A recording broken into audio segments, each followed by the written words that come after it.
Yeah, to make it clear, which I don't think we've done, is that you see the master as the right-hand side. Is that correct?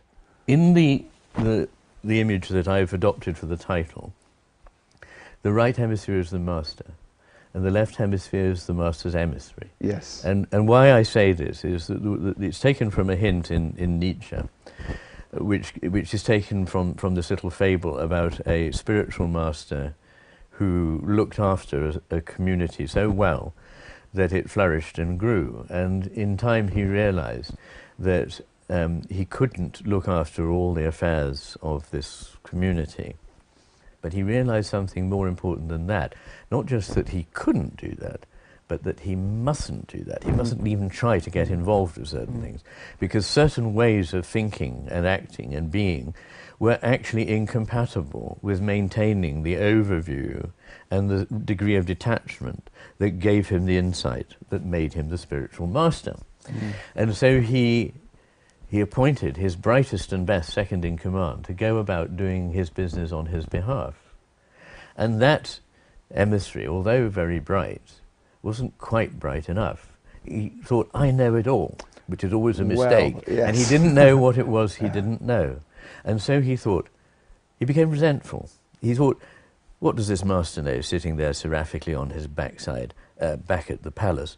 I'm the one that knows everything. I'm the one that's in touch with things. I'm the one that, you know, does all the hard work. And so he went about wearing the master's cloak and saying he was the master. And the trouble is, he didn't know what he didn't know.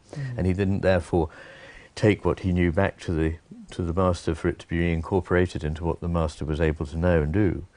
And they were both impoverished by this, and the community failed to flourish. So that is really an image of the way the left hemisphere and the right hemisphere interact. They have a relationship, but the one that sees the whole picture and understands things and knows how to set things into context where they have real meaning is the right hemisphere. The left hemisphere, meanwhile, does certain things that the right hemisphere mustn't get involved with, because if it does, it starts getting narrow-focused. So it sends that, if you like. I mean, I'm not speaking literally. It's not that everything just is sent over to the left hemisphere and back, but in the communication between the hemispheres, what the right hemisphere first understands is unpacked with some detail by the left hemisphere, but that, importantly, needs to be reintegrated in the overall vision that the right hemisphere alone has. And a way of thinking about this is rather like learning a piece of music. Suppose you're a pianist. You pick up this music and you play it through a bit and you think, this is beautiful, I want to know this better. And then you think, well, in order to play it better, I've got to take it apart a bit. And there's that passage at bar 53, and you practice it over and over again. You see lots of little passages, and you get those going. And you look at the structure and you see, oh, I see, so here we have a return to the dominant and so forth.